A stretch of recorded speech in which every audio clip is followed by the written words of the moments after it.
rentrons dans le vif du sujet. Ce soir, on va voir quelque chose qui est très important parce que en fait, c'est quelque chose qui accuse énormément, énormément l'homme avec un grand H. Et on se rend compte qu'à cause de ça, beaucoup de rigueur divine s'abattent sur les personnes qui voulaient découvrir, font ce dont on va parler aujourd'hui. Alors, déjà, dans la Torah, il y a écrit que, donc on va parler, allez, je vous pas plus de suspense, on va parler d'un gros problème qu'on peut avoir, c'est celui de l'ingratitude vis-à-vis d'Akadosh Baruch Hu. Et vous allez voir qu'il peut prendre des tournures très très spéciales dont on n'aurait pas pensé, auxquelles on n'aurait pas pensé, et on va voir que ça nous porte vraiment énormément préjudice, et on va voir comment le mécanisme qu'il y a dans le ciel et ce qui fait que ça peut aller très loin. Donc déjà dans la Torah, il y a écrit comme ça que celui qui est ingrat, interdit de lui faire du bien. Interdit de lui faire du bien. Alors, c'est quoi celui qui est ingrat? Bien évidemment, la définition de l'ingratitude, c'est quoi? C'est une personne à qui on a fait du bien, on a rendu service, on a donné quelque chose. Bon, vous pouvez imaginer plein plein de choses, d'accord? Et cette personne-là, en retour, n'a pas dit simplement merci. Elle n'a pas montré de reconnaissance par rapport à ce qu'elle a reçu comme bienfait d'une autre personne. Et la Torah nous dit comme ça que celui qui est comme ça, Béhémet ingrat, qui a cette nature-là, cette façon un petit peu désobligeante, un petit peu hautaine comme ça, de prendre les choses, mais ne pas, au Hachem, de ne pas rendre ça à travers un merci, un remerciement, etc. Alors, Béhémet, c'est écrit que c'est interdit de lui faire du bien. Interdit. Voilà. On ne va pas développer ça en lui. Maintenant, il y a une règle, vous le savez, Hachem, il fait toute la Torah. C'est très intéressant d'ailleurs parce qu'on voit pourquoi nos Chachamim nous disent, ils nous poussent tellement à l'étude de la Torah. Parce que celui qui a l'étude de la Torah, qui a étudié toute la Torah bien comme il faut, en vérité, il a exactement comment fonctionne Hachem, quels sont les rouages, les leviers qu'on peut utiliser avec lui, puisque Akadosh Baruch Hu, il est soumis à la Torah. Je vous raconte juste une petite histoire, une anecdote par rapport à ça, une histoire merveilleuse.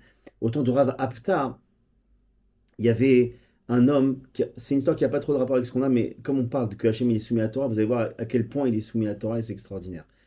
Que à l'époque de Rav Apta, c'était en Ukraine, il y avait un tenancier de bar il y avait des histoires sur lui incroyables.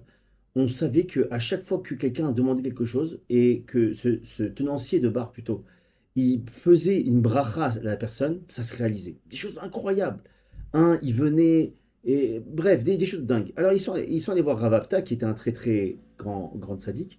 Et ils sont venus voir, il a dit comment ça se fait qu'un tenancier de bar en Ukraine, bon vous imaginez l'état du bar et de ceux qui étaient là-bas et du tenancier, et il peut avoir ce pouvoir-là de pouvoir faire des miracles comme ça, comme il veut, quand il donne une bracha. Bon, Rav Abta, il était un peu bizarre, il s'est dit peut-être qu'il sûrement il utilise des forces qui sont pas bonnes, alors je vais en avoir le cœur net. Rav Abta, il s'est déguisé, il s'est déguisé en simple paysan, comme ça, on va dire. Il est allé dans l'auberge et il s'est commencé à regarder à droite, à gauche. Et il regardait, il observait, il le voyait. C'était un juif euh, simple, mais rien de spécial, quoi. Il a vu faire cette fila très, très rapidement. Et puis, il y a des moments où il y a des gens qui rentraient. Il est arrivé. Oh là là, comment je vais faire? Je t'en prie, aide-moi. Il dit, oh non, c'est comme ça. Je t'en prie, aide-moi. J'ai plus de quoi payer mon loyer. Ils vont venir me prendre ma maison, j'ai plus de quoi payer. Et le type, il lui fait une bracha, il lui dit, t'inquiète pas, tu vas avoir l'argent aujourd'hui, il n'y a aucun problème, sois béni, et il part. Le type, il revient 2 heures après. Oh là là, c'est incroyable, avec des fruits. Il lui dit, regarde, je viens pour te remercier. S'il y a eu un miracle incroyable, j'ai reçu la somme, machin, etc. Bon, une femme, même chose, elle vient, mon mari, il est mourant, comment je vais faire? Elle lui prie, je t'en prie, fais-moi une bracha. Il lui fait ton mari va être guéri dans la journée, même chose, elle revient en pleurs. Oh là là, c'est incroyable. Qu'est-ce qui s'est passé? Qu'est-ce qui s'est passé? Bah, le mari, il va mieux. Bon. Et Ravata, il voit ça, il dit c'est bizarre, comment c'est possible que ces brachot elles marchent? C'est pas un kabbaliste, c'est pas un tzaddik qui fait pas spécialement attention à ses yeux, tout. Bon. À la fin de la journée, il vient et il va le voir, il lui dit tu sais qui je suis? Il dit non, il dit je suis Ravapta. Et il savait que le Ravapta c'était quelqu'un de très très important. Il lui dit regarde, si tu me dis pas c'est quoi ton secret? pour réaliser toutes ces prouesses-là. Et c'est alors je te mets comment on dit en frère, en quarantaine, on va dire ça comme ça, de la communauté, et puis personne ne pourra te venir te voir, et ça va être très très grave. Et lui, il était quand même Iré il avait la crainte. Alors il lui a dit, non, je vais vous raconter, je vais vous raconter. Alors il lui dit, vous voyez là, il y a deux caisses. Il y avait une caisse, il y avait deux caisses. Et il lui dit, je vais vous expliquer pourquoi il y a deux caisses. Alors il lui dit, voilà, avant ce bar-là, moi, à l'époque, c'était pas à moi, c'était à mon père. Et comme mon père, il est mort, j'ai dû, j'ai dû récupérer le bar. Et le bar, je savais pas comment on s'en sortait. Et il a coulé, il commençait à couler. Et ma femme, elle m'a dit, écoute, tu peux pas continuer comme ça. On gagne pas d'argent, on en perd beaucoup. Tu vas te trouver un associé, quelqu'un qui a de l'argent, qui investit, qui va développer avec toi, qui sait faire du business. C'est pas possible. Alors, il part, il marche tranquillement et il dit à sa femme, ok, je vais aller dans la grande ville, je vais trouver quelqu'un. Et lui, il dit, bah, il se lève les yeux vers Hachem, il dit, Hachem, qu'est-ce que je vais faire moi maintenant? C'est le bar de mon père, je veux pas je veux pas partir avec quelqu'un, il va peut-être m'arnaquer, quoi, aux caisses. Il dit, avec qui je vais m'associer, moi, Hachem? Ah, il lui dit, ah, j'ai une idée, je vais m'associer avec toi. Quel meilleur associé que toi? Toi, tu me voleras jamais, toi, on aura toujours la bracha avec toi, et je suis tranquille comme ça. Alors, je m'associe avec toi, Hachem, ok. Et tout tranquillou, comme ça, il revient, il rebrousse chemin, il dit, ça y est, chérie, c'est bon, j'ai trouvé un associé incroyable, il est génial, les trucs, il est honnête, il est riche. Et il dit à sa femme, bon, sa femme elle est contente, hein. Et puis, Baruch Hashem, incroyable. Qu'est-ce qui se passe? Les affaires commencent à reprendre. Et lui, comme il a maintenant Hachem comme associé, il a décidé de mettre deux caisses, une pour lui et une pour Hachem, qui, évidemment, Hachem n'a pas besoin d'argent. C'est simplement que à travers cette caisse, il va donner à des pauvres, à des veuves, à des orphelins, etc. Et comme ça, il paye Hachem d'une certaine manière. Il paye la part d'Hachem. Alors, et il dit, c'est comme ça maintenant que moi j'ai eu cette bracha et que maintenant dès que je fais une bracha, ça marche. Rabta, il fait un petit sourire comme ça et il dit, très bien, j'ai eu ma réponse, je te remercie. Sois béni, à bracha vatzlacha, et il rentre. Il rentre, il arrive devant ses élèves, tous. Qu'est-ce qui s'est passé? Ils voulaient tous savoir la suite de l'histoire. Qu'est-ce qui s'est passé? Pourquoi? C'est quoi son secret? Il lui dit, il m'a donné son secret. Alors il dit, c'est quoi le secret? Il dit, vous savez qu'Hachem il est soumis à la Torah. Il fait la Torah entièrement. Et il est soumis à l'halakha. Il fait la même chose que la halakha. Et dans la halakha, on dit que, la loi juive, on dit que quand il y a deux associés, il y a deux personnes qui s'associent dans un business, alors si, business ou autre, mais en tout cas dans s'associer, si un il prend une décision, automatiquement il engage l'autre. Alors qu'est-ce qui se passait? Lui, quand il faisait une bracha, entre guillemets, il engageait son associé qui était Hachem. Et automatiquement, Hachem était, entre guillemets, obligé d'exaucer. Et c'est pour vous dire à quel point Hachem il est soumis entre guillemets, à la Torah et à la halakha, et quand celui qui maîtrise ça parfaitement, il sait exactement comment Hachem il fonctionne. Alors attention, on n'est pas des manipulateurs de la chose. Et évidemment, Hachem il connaît, il peut nous empêcher de comprendre et d'apprendre. D'accord, ça c'est pas un problème. Mais ce que je veux dire, c'est que vous comprenez à quel point il y a un intérêt de vivre la Torah. Mais c'est pas le sujet de ce soir. Donc on continue.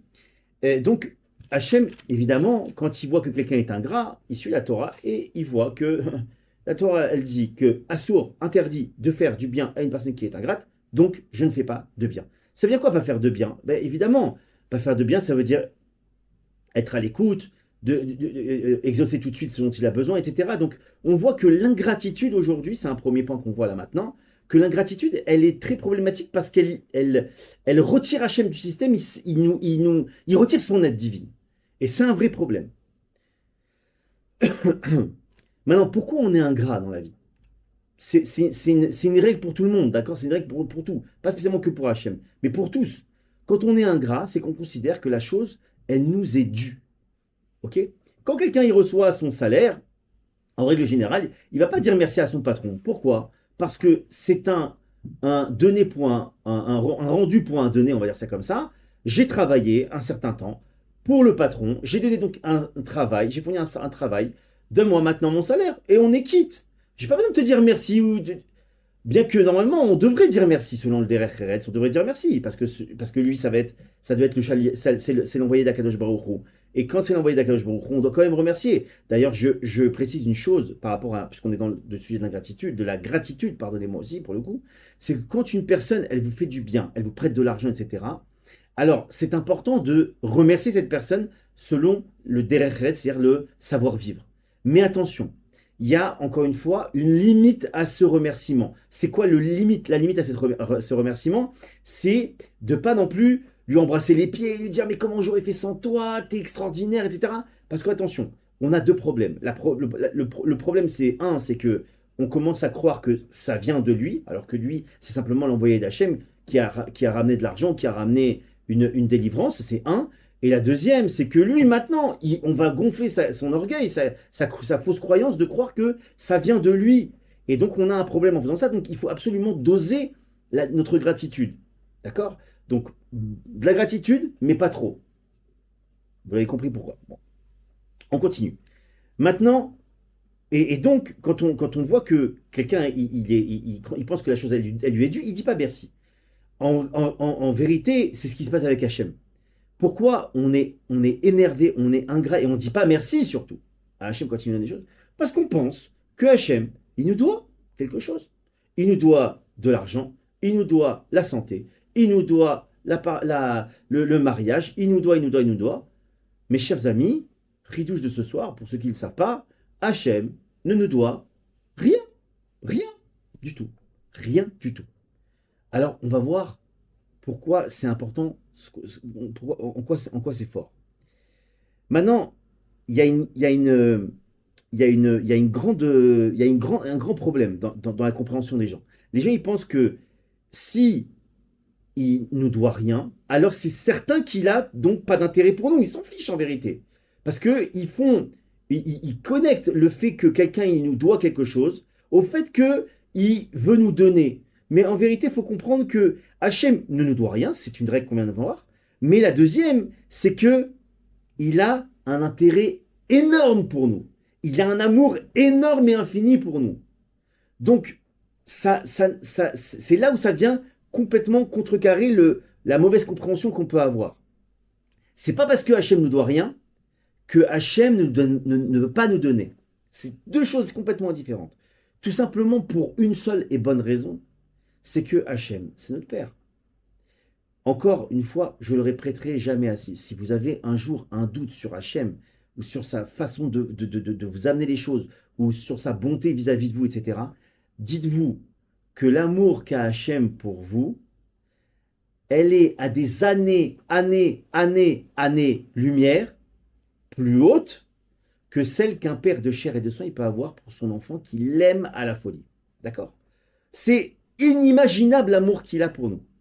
D'ailleurs, le Baal Shem Tov, il dit comme ça, il dit, Alvaï, j'espère pouvoir avoir le même amour pour un tzaddik que Hachem, il a pour un rachat, pour un mauvais, pour un méchant. C'est-à-dire, pour vous dire, même Hachem, même les méchants, il les aime. D'accord? Il n'aime pas ce qu'il fait. Il n'aime pas leur acte. Mais l'être, il l'aime parce que c'est sa créature, sa création. Donc là-dessus, tout de suite, c'est un des coups fatals au Yetzirah quand il vient nous dire Hachem, il t'aime pas. Hachem, c'est mon père. Hachem, il m'aime à des années-lumière plus que mon père de chair et de sang. Et encore une fois, je parle de parents qui sont bien construits et qui aiment leurs enfants, bien évidemment. Donc, en fait, qu'est-ce que c'est? Pourquoi Hachem nous donne? Quand Hachem il nous donne, c'est ce qu'on appelle le cadeau gratuit. C'est-à-dire que Hachem, il nous donne à un niveau de don, on va l'expliquer juste maintenant, qui est au niveau du don gratuit. C'est quoi le don gratuit? C'est qu'il n'y a pas un échange. Il n'y a pas tu m'as donné, je te rends. Il y a je te donne parce que juste j'ai envie de te donner. C'est cadeau. C'est cadeau. Cadeau gratuit. Cadeau gratuit. Hachem nous fait ça à 10 000, à 100% des cas. Il faut comprendre une chose. Bon, on va l'expliquer parce que je vais pas trop déborder.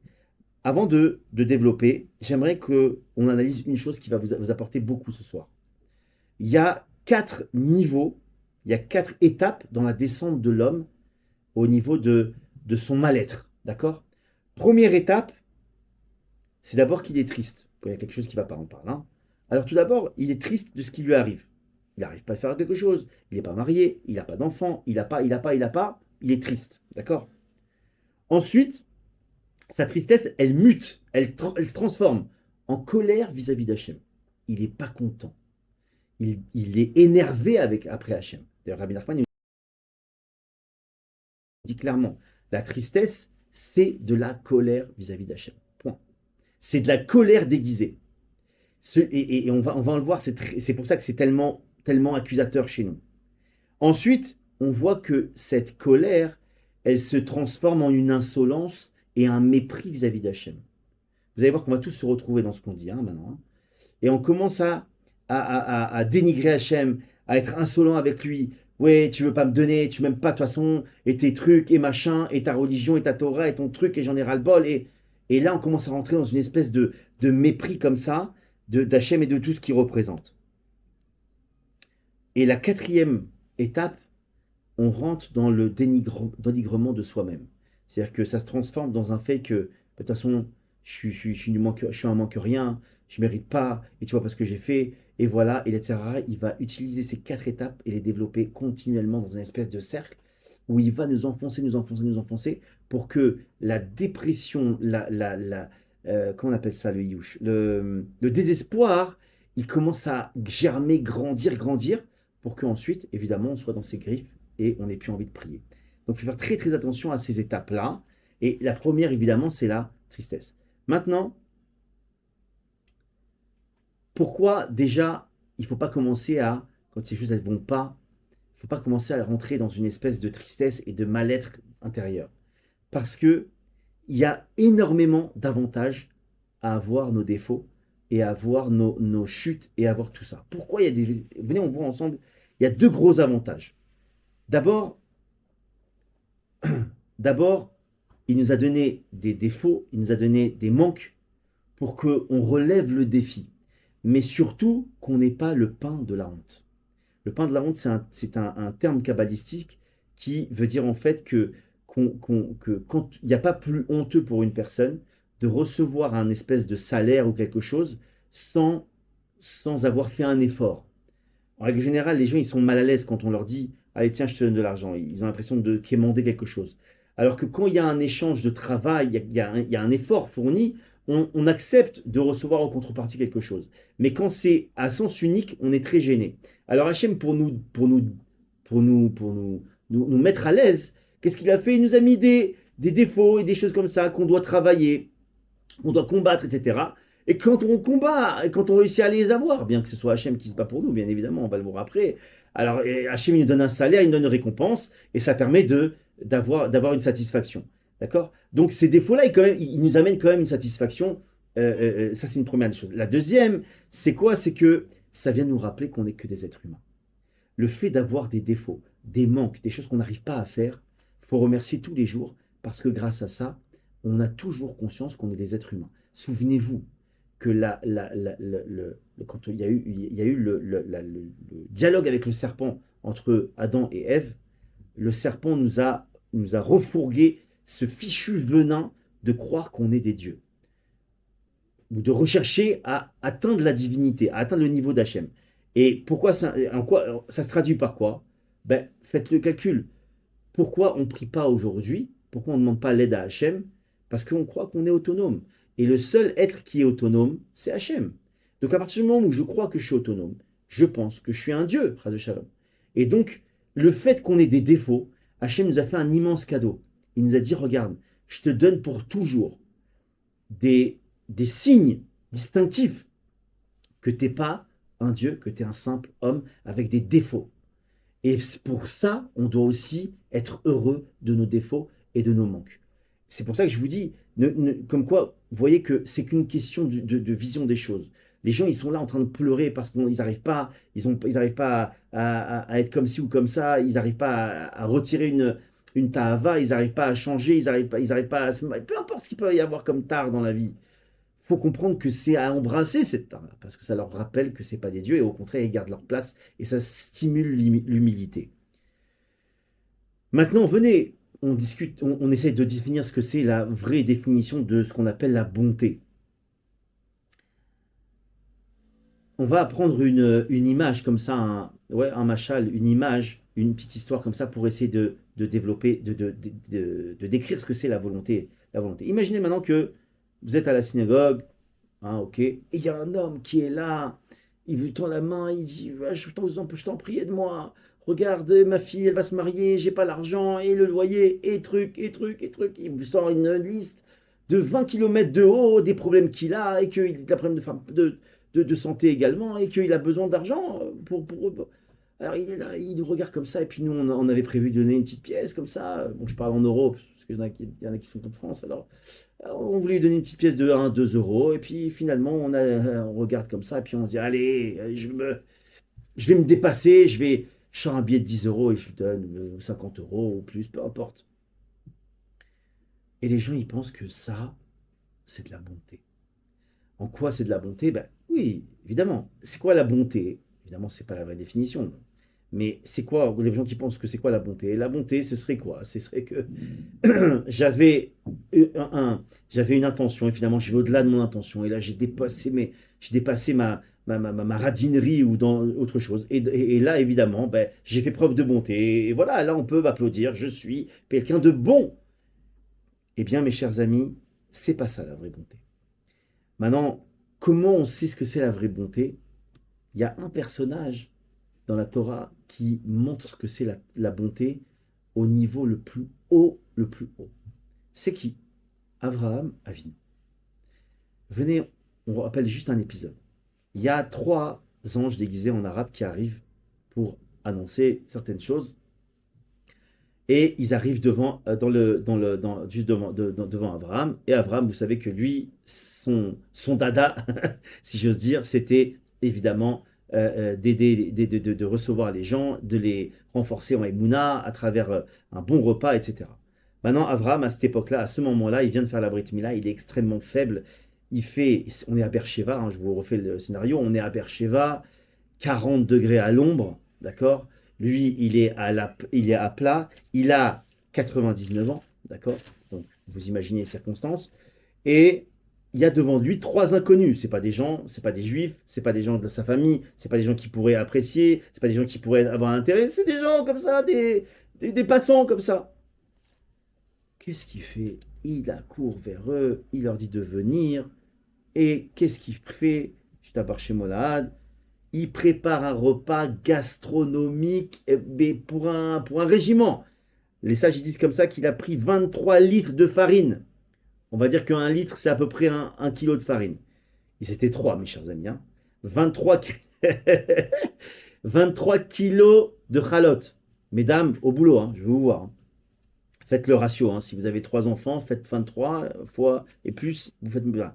Il a pris 3 veaux. Vous savez ce que c'est 3 veaux? Un veau, je crois que ça pèse à peu près 90 kilos, quelque chose comme ça. Il leur a sorti, allez, 200 kilos de viande. 200 kilos de viande. Pour un repas. Et il est resté à côté d'eux pour voir s'ils avaient besoin de quoi que ce soit, etc., etc. Ça, la Torah nous dit, ça, c'est de la bonté. Il n'a pas d'intérêt. Il connaît personne. Il est allé au-delà de tout ce qu'il pouvait faire et il gagnait rien dans l'histoire. Ni un merci, ni un waouh, ni un... Rien, rien. Lui, il le faisait pour Hachem en plus. Pour renforcer des gens, pour rapprocher des gens d'Hachem.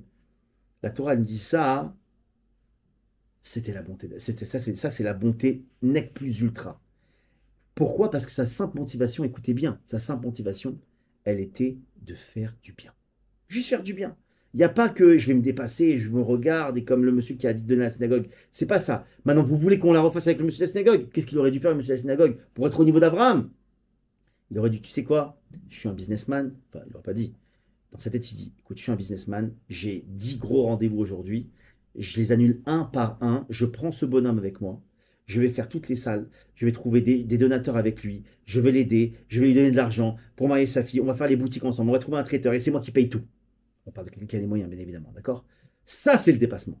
Ça, c'est aller, ça, c'est la bonté, d'accord? Eh bien, mes chers amis, sachez que ça, c'est un échantillon d'un milliardième, d'infini de ce qu'est la bonté d'Hachem pour nous. Comprenez que cette bonté-là, elle est rien du tout devant la bonté qu'Hachem il a pour nous. Souvent, je répète aux gens, ils sont là, et pourquoi Hachem il fait ça, et pourquoi, et pourquoi, et pourquoi. Toujours, je prends l'exemple qu'un père, Hachem Ishmor, il a un enfant diabétique, et que son fils, il fait une crise de nerfs pour avoir un paquet de bonbons au sucre, évidemment pas sans sucre, et qu'il est là, il se roule par terre, etc., etc. Est-ce que c'est de la bonté de donner à cet enfant le paquet de bonbons? Oui ou non? Non. À notre niveau, à nous, c'est d'autres raisons pour lesquelles Hachem ne donne pas. Des fois, c'est pas bon c'est pas bon pour nous, c'est pas le bon moment pour nous. C'est que peu importe ce qu'il peut voir, on va prendre de la gava d'avoir ça maintenant, de la gava, de la. Bon, vous avez compris ce que c'est de la gava. Et donc, il sait à quel moment doser et pourquoi il ne nous donne pas. Donc, ça aussi, c'est une forme de bonté. On l'avait déjà dit, la bonté, c'est pas toujours donner. La bonté, ça peut aussi être de la rétention. Et ça, il ne faut pas l'oublier. Maintenant, venez, on fait un bilan. Hachem, on va faire un bilan de notre relation avec Kadosh Baruch Hu. Hachem, sachez qu'il nous donne bien, bien, bien, bien, bien, bien plus, comme on l'a dit là maintenant, que ce qu'on mérite. Que tout le monde soit clair avec ça. C'est certain, mes chers amis, qu'on a bien plus que ce qu'on mérite. La deuxième chose, c'est que sachez qu'on fait énormément souffrir Hachem à cause de nos fautes. Et pourtant, malgré tout, il ne s'en tient pas rigueur. Et pourtant, malgré tout, il nous punit petit à petit, tranquillement. Je vais vous dire, si Hachem, il écoutait la Midat Hadin, et qu'il réalisait la Midat Hadin maintenant sur Terre, il n'y aurait plus un seul être humain sur Terre à la seconde où on parle. Pas un. Ah, les tzadikim, à la limite les tzadikim. On a combien de tzadikim dans le monde? Une centaine. Vous imaginez, on est 8 milliards, 4 milliards, 6 milliards, je ne sais plus combien on est, peu importe. Vous comprenez que combien sa bonté, elle est de retenir, alors qu'ils souffrent de ce qu'on fait. Ceux qui sont parents, ils savent de quoi je parle. Quand des enfants, ils suivent pas ils écoutent pas leurs parents, quand ils font les pires choses, quand ils vont à l'encontre de ce que les parents demandent, combien la souffrance, elle est dure. Combien Hachem, il souffre quand on faute. Pourquoi il souffre quand on faute? Ça lui fait rien à Hachem, d'accord? Mais ça lui souffre, il souffre parce qu'on l'avait déjà dit, c'est énorme. Sachez qu'il souffre pour une seule raison. Parce que Hachem, il souffre de ne pas pouvoir nous donner. La plus grande souffrance d'Hachem, Hachem Ishmor, c'est très dur pour lui de ne pas pouvoir nous donner. Parce que nos fautes, elles empêchent le don. D'accord? Et c'est très très important ça. Comprenez qu'à chaque fois, d'ailleurs, peu importe, on ne va pas en parler maintenant. Maintenant, la troisième chose, pardon, c'est que les mitzvot qu'on fait, mes chers amis, elles ne sont possibles que parce que Hachem nous aide. Je vous donne un exemple très rigolo, mais c'est exactement ce qui se passe avec Hachem. Il y a un milliardaire maintenant, il vient vous voir et vous dit, regarde, je vais te donner de l'argent, d'accord? Tu vas le placer sur... tu vas faire un business avec, d'accord? Et dès que tu gagnes, je te double ce que tu gagnes. Attends, je répète. Donc, toi, milliardaire, tu me donnes de l'argent. Et ce que je gagne, tu me doubles la somme. C'est-à-dire que tu n'as rien à gagner, quoi. Il dit, ouais, ouais. Et c'est-à-dire que Hachem, lui, il nous donne de quoi faire les mitzvot et il nous récompense sur les mitzvot alors que c'est grâce à lui on a réussi à les faire. Et ça, c'est ça Hachem. Ça, c'est que ces mitzvot-là, ils nous payent sur quelque chose que c'est lui qui actionne la chose, qui fait que c'est réalisable. Et donc, nous, on reçoit un truc. Donc, vous comprenez que, premièrement, Hachem, il nous donne bien plus. Deuxièmement, qu'il nous fait souffrir, mais malgré tout, il nous aime et qu'il nous donne malgré tout. Et troisièmement, c'est que lui, il fait en sorte qu'on ait des mérites. Et il nous paye sur ses mérites, alors que c'est lui qui les actionne pour nous. Ça, c'est la bonté d'Hachem. Et ça, c'est comment Hachem, il est bon avec nous. Maintenant, ok.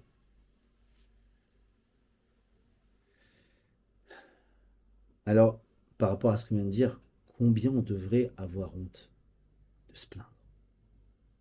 Je vais vous dire une chose. Je rappelle une chose que j'ai dit dans une conférence il y a longtemps. Aux États-Unis, ils ont fait une expérience qui est certains la connaissent.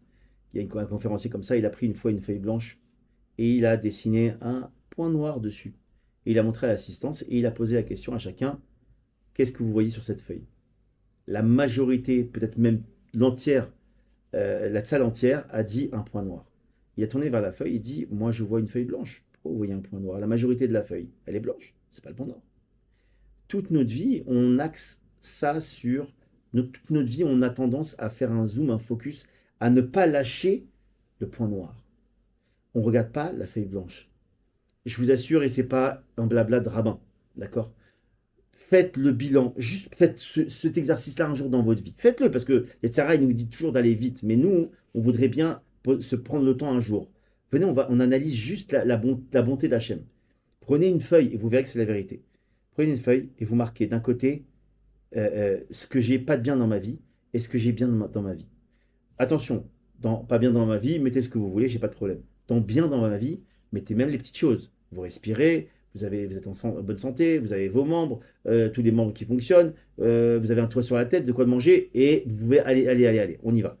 Je vous signe, et je n'ai pas besoin de voir les feuilles de chacun, je vous signe il y aura 80% de Tov et 20% de pas Tov, de bon et de moins bon. Et de là, on doit faire un bilan.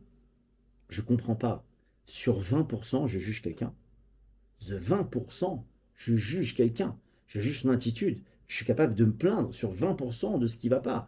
Si une personne, elle vous ramène 80% de votre chiffre d'affaires, elle vous en fait perdre 20, vous la virez. Je t'embauche tout de suite, moi. 80%, 20, on est tous contents. C'était pas grave, 20%. Qu'est-ce que c'est 20% sur 80? Au jour d'aujourd'hui, Hachem nous donne 80%. Alors, sachez que même les 20%, c'est du tov. Mais je vous parle à l'échelle humaine, simple, sans parler des mounas, sans parler de trucs. Simplement à l'échelle humaine entre vous et moi. 80-20, qui est-ce qui ose parler? Qui est-ce qui ose dire quoi que ce soit? Et nous, et bien sûr, je me mets avec vous, on ose faire on ne fait pas ce tableau-là, évidemment. Nous, on voit, il y a 80 d'un côté, c'est le côté pas bon, et 20% de tov. Et donc, ça aussi, c'est un bilan à faire. Maintenant, quand on est triste,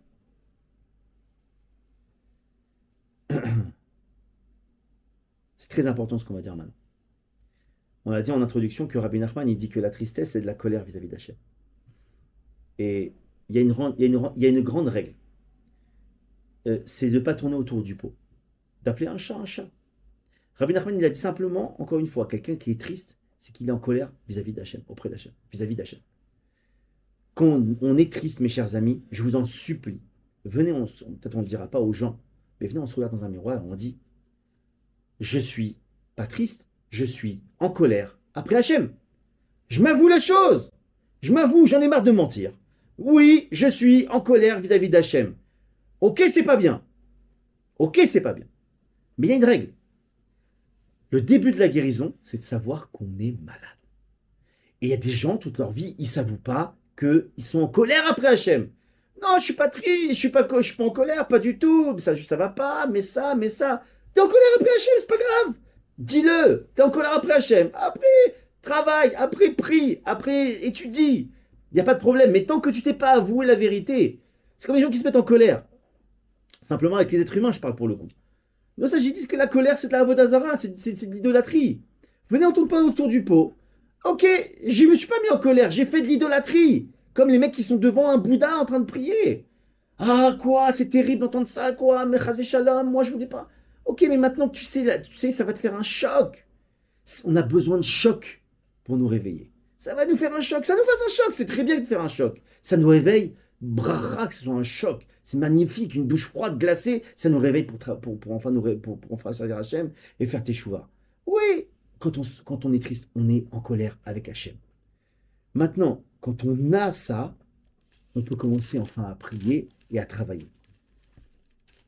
Maintenant, comprenez, et je finis là-dessus, que quand on se plaint vis-à-vis d'Hachem, quand on est ingrat vis-à-vis d'Hachem, quand on est en colère vis-à-vis d'Hachem, il y a plusieurs conséquences qui sont très graves pour Hachem. La première, c'est que c'est une honte énorme, énorme pour Hachem. Une honte énorme pour Hachem. Et attention, je vous parle même en pensée, je ne parle même pas de le dire. Je parle d'en penser là, on parle juste des pensées. Combien la pensée, elle peut être aussi accusatrice. Vous comprenez qu'on est jugé sur les pensées, paroles et actions. On n'est pas que sur ce qu'on a dit ou ce qu'on a fait. La pensée. Ah, moi je dis rien, je fais mon tzaddik et machin, etc. Mais au fond de moi, je suis pas content d'Hachem, je suis dégoûté de la situation et je suis triste et je suis en colère après Hachem. Juste lui dans la tête, il n'a jamais dit à qui que ce soit. On est jugé sur ça aussi. Et sachez qu'à partir du moment où une personne, elle est en colère contre Hachem, c'est une grande honte pour Hachem et un grand Shemra, un mauvais nom sur Hachem. Je vous l'explique en quelques instants. Imaginez que maintenant il y a un grand rave qui est là, d'accord, dans une synagogue, il s'occupe d'une synagogue. Et il y a un qui se lève et qui lui dit: T'es un rachat, j'ai travaillé pour toi, tu m'as pas payé, et ça fait des mois que j'attends mon salaire, espèce de voleur, t'as pas honte. Toute l'assemblée, il y a 200, 500 personnes, tout le monde entend ça. Même si c'est pas vrai, évidemment que c'est pas vrai, c'est pas vrai. La honte que ressent cette personne, ce rave, ce tzaddik, le shemra, le mauvais nom que ce tzaddik maintenant il a et que maintenant il va devoir ramer pour prouver la vérité. Combien ça lui a porté préjudice. Aujourd'hui, il faut comprendre que quand on accuse Hachem, qu'on est contre lui, on est en colère contre lui, automatiquement, là-haut, il y a un procès qui est mis en place. Hachem ne peut pas avoir, il ne peut pas y avoir d'iniquité sur le nom d'Hachem. Alors, obligatoirement, on est obligé de nettoyer le nom d'Hachem. Hop, un procès, on y va. Et le procès, c'est Hachem contre nous. Et là, c'est exactement comme les impôts. Faites l'expérience, c'est un truc super à faire. Je finis là-dessus.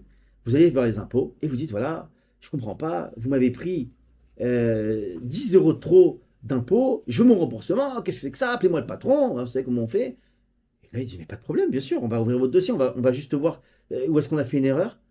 Et là, il regarde et il voit que certains impôts n'ont pas été payés. Et pour 5 euros, vous tapez les 3,7.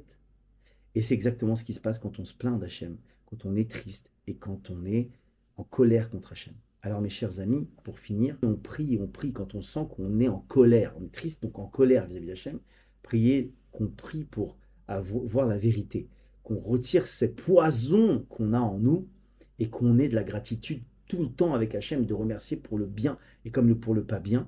Et sachez que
bon, on attend que ça s'est coupé au moment où je finissais, mais et donc je disais donc que il faut absolument donc prier pour que Hachem nous retire ce poison qu'on a en nous pour que plus jamais on arrive à être ingrat vis-à-vis d'Akadosh Baruch Hu et ne plus jamais se plaindre. Et on va éviter énormément, énormément de dinim, de rigueur sur nous. Et c'est pour ça que en introduction, on disait justement que ça nous amène de la rigueur, le fait d'avoir de la kfouï tova, de la gratitude. C'est exactement ce qu'on a ici. C'est-à-dire que la kfouï tova, d'une certaine manière, c'est de dire qu'on n'est pas content d'Hachem. De dire qu'on n'est pas content d'Hachem, ça veut dire qu'on n'est pas content de ce qui nous a amené. Et donc, par définition, ça crée un procès sur nous. Et et ça amène évidemment des dîners.